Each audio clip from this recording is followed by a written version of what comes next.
Halo pejuang jurnal, kali ini saya akan membagikan tutorial khusus untuk penulis math didaktik yang mendapatkan notifikasi bahwa artikelnya harus direvisi berdasarkan saran dari reviewer, gitu ya. Oke, di sini bisa dilihat saya sudah masuk di akun penulis ya, tampilannya seperti ini. Nah, ini bisa dilihat ya bahwa di bagian My Assign di sini ada artikel yang saya submit sebagai penulis, dan di sini ada tulisan bahwa revision have been request. Nah, ini berarti artikelnya itu diminta untuk revisi, gitu ya, oleh reviewer. Ini tandanya seperti ini ya. Nah, ini kan bisa dilihat juga bahwa artikelnya sudah di dalam tahap review. Ini reviewernya ada 2 orang dan keduanya sudah memberikan rekomendasi, gitu ya. Nah, ini jika ternyata penulis itu sering kelewatan mendapatkan notifikasi dari email, alangkah baiknya penulis sering-sering login ke math didaktik untuk memastikan apakah ada permintaan revisi atau ada aktivitas yang berkaitan dengan artikel yang disubmit, gitu ya. Jadi penulis bisa mengecek sendiri artikel yang dia submit sudah sampai tahap mana, apakah perlu direvisi atau apakah sudah masuk di tahap produksi dan lain-lain, gitu ya. Nah, oke. Nah, di sini bisa dilihat bahwa artikel yang saya submit sebagai penulis di sini sudah diminta untuk revisi. Ini bisa diklik saja atau bisa juga diklik di bagian task di sini ya. Nah, ini bisa terlihat di sini ada revision required, bisa diklik. Nah, ini round 1 status revision have been request. Nah, ini notifikasinya, emailnya ya. Jadi email ini isi email yang terkirim juga ke penulis, gitu ya, via email yang sudah di input ketika mendaftar.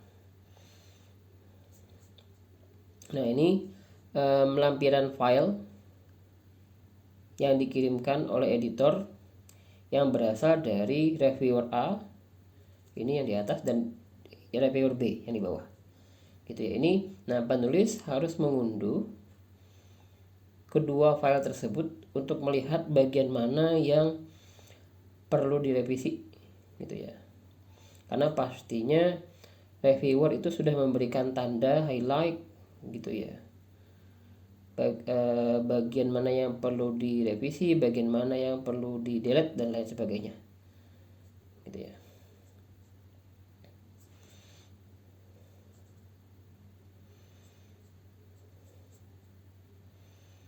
Oke, ini sudah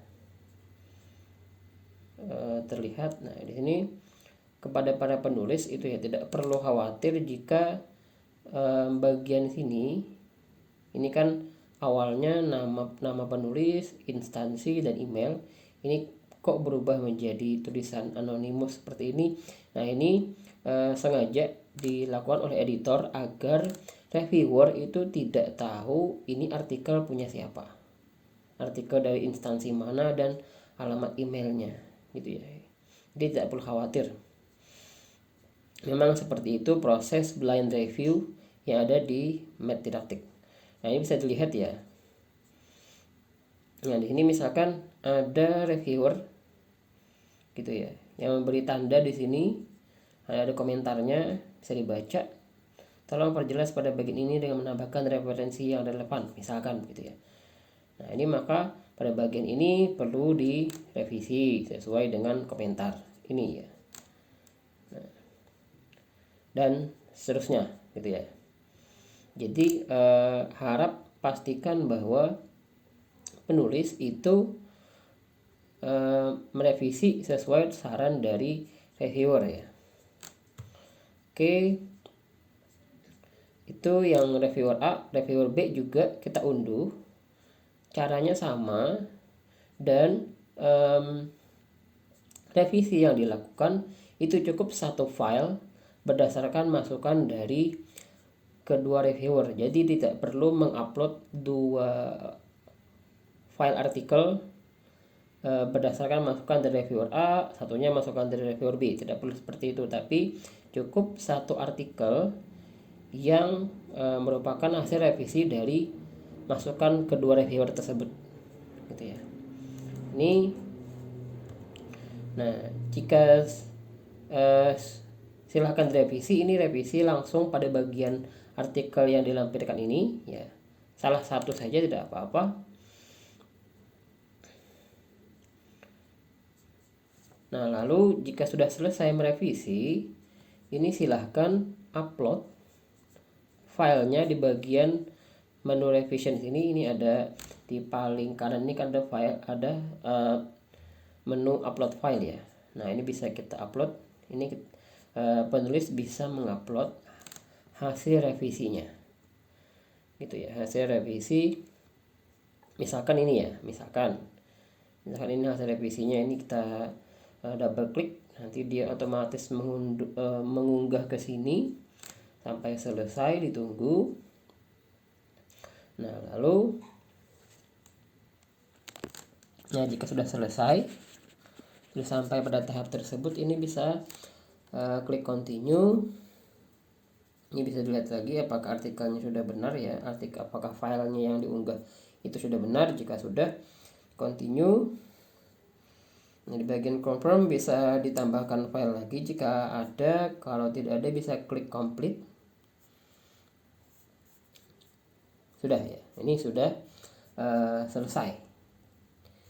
Jadi penulis itu sudah mengunggah hasil revisi berdasarkan saran dari kedua reviewer ini, gitu ya. Jika ada yang ingin ditanyakan, gitu ya, penulis bisa mengklik menu add discussion di sini.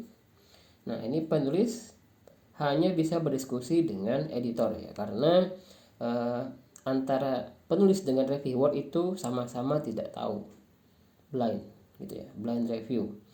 Jadi jika ada yang ingin ditanyakan terkait dengan artikel, misalkan ada bagian yang kurang dipahami terkait masukan dari reviewer, gitu kan, bisa berdiskusi dengan editor. Jadi harap bagian ini dicentang ya.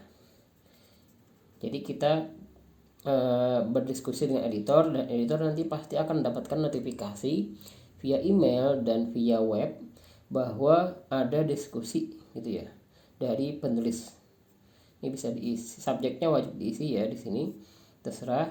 Nah, ini isi pesan diskusinya.